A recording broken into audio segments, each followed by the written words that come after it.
My senior year of high school, I was up to all good all the time, hugging people and getting ready for the Tap Dance Club Spring Spectacular. Theme, happy. Probably too happy. Because out of nowhere, Uncle Sam gave my school the not so very nice finger and said, I want you to get less money. The Tap Dance Club was cut. Frowny face. Well, I knew it was time to get aggressive, so I gathered my fellow tappers and we responded to Uncle Sam by saying, girl, you gonna cut the tap club? Then the tap club gonna cut you, ho. Oh, someone better hold me back. Girl, you lucky I'm lazy.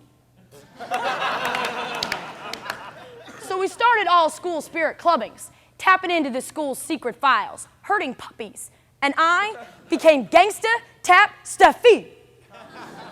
Yo, peep this. According to the Washington Post on August 24th, 2002, Tap Club ain't the only thing the government fronting on. Dan Washburn, the big Mac Daddy of the Alabama High School Athletic Association, explains that if extracurricular activities continue to be cut, schools as a whole would cease to exist as we know them today. Now, clearly us being in this room at whatever time it is a testament to the value we all hold in scholastic activities.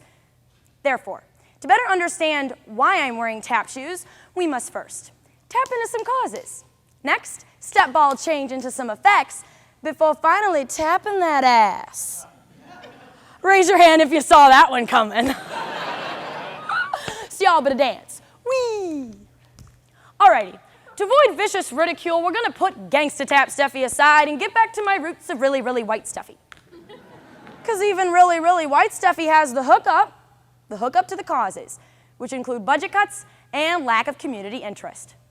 First, according to the October 21st, 2002 Salt Lake Tribune, the simple fact is, due to recent budget cuts, the first thing to go in a school's extracurricular activities, especially those who do not generate enough revenue for the school itself.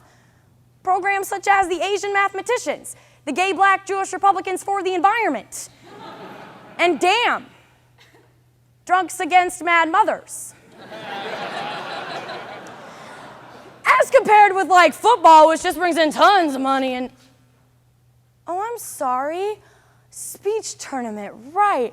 I just got way far ahead of myself, didn't I? You see, the Webster's Dictionary defines football as any several games where two teams play on a rectangular-shaped field and they try to get the football to opposite goalposts. You know, boom, boom, swish.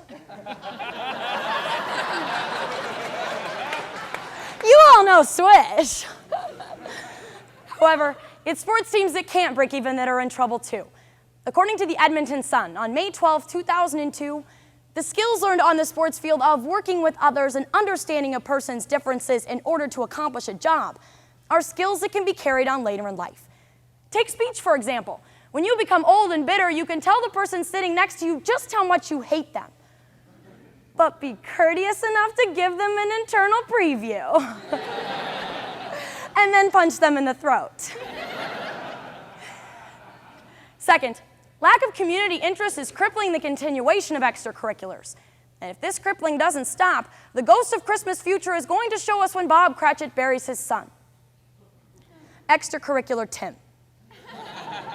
First of all, adults that have kids simply aren't voting on referendums to improve school funding of the schools their kids are actually in. I mean, they don't vote for midterm elections, so it's not like they're going to go out and vote for the Chester B. Arthur middle school referendum. And adults that don't have kids aren't voting either, like old people, childless adults, and adultless children. The point is, members of our community simply don't care about our extracurriculars being cut because they're not directly affected. They simply lack interest and don't see the necessity. These are the same people that make up the contestant pool of the second season of Joe Millionaire. The secret this season? Joe's ethnic. I know.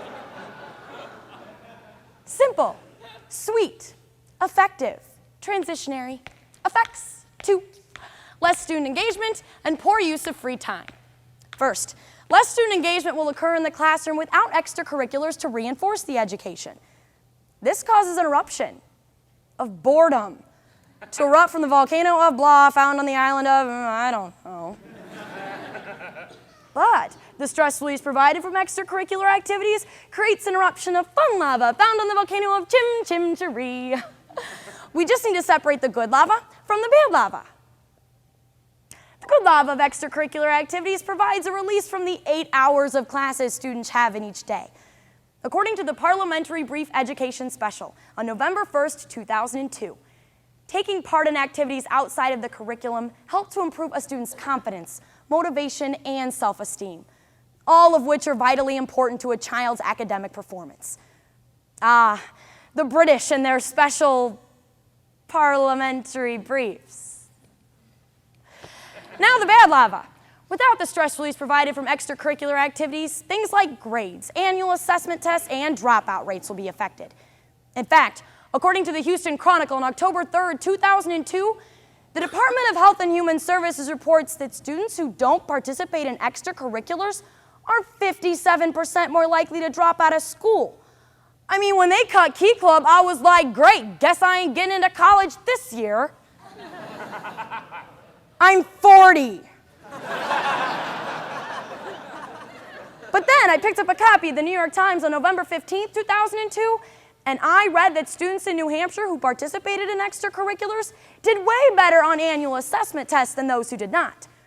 Of course, all students in New Hampshire are deficient in all activities except how to pick up a lobster without getting clawed, but that's beside the point. All right, look, I really don't know if students in New Hampshire do that, but I do know that New Hampshire's next to Maine, and that's what students there do. Second, with extracurricular activities gone, kids have tons more unfocused free time, and they might misuse it. According to www.antidrug.com, updated daily, without extracurricular activities for kids to participate in, they might start turning towards other activities, like gangs, drugs, and frowning. Furthermore, when administrators cut these programs from schools, kids will start joining organizations that might not be as good or healthy for them, like the independently formed Happy Happy Death Team or the Future Closeted Priests of America. By keeping kids off the streets, out of confessionals, and in positive environments, we're not only helping the child, but the community as well. Hooray! No tapping this time. It's time to get down to business, Stuffy style. But as a consolation prize, jazz hands. Fussy. The solutions to this cutting deal all lie in a personal level. Encourage voting, fundraising, and getting involved. First, please encourage members of your community to vote on referendums to improve school funding. Even if they don't have kids, schools still matter and will better the community for them as well in terms of community value and safety. And just maybe if our schools were better, the kids would be too. Just look at the Saved by the Bell kids. They would be nothing without extracurricular activities, like wheelchair basketball and the American Bandstand dance-off.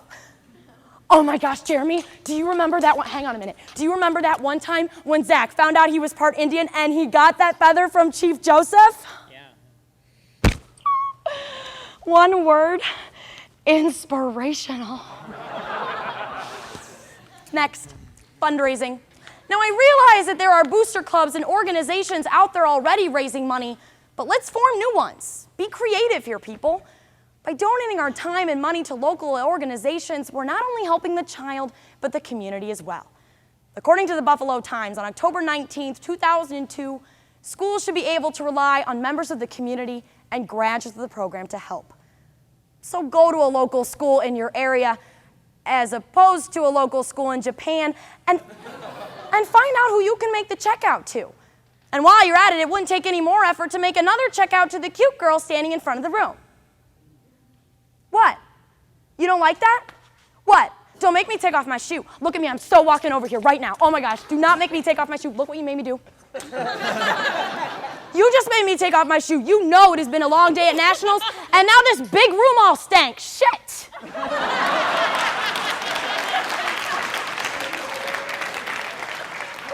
I mean, cute. finally, get involved no matter who you are. According to the Courier Mail, distributed on October 31st, 2002, getting involved in extracurricular activities promotes a feeling of connectedness with the school and its community. And just maybe if members of our community were informed about extracurriculars, they could see how important they really are in terms of teaching valuable life lessons.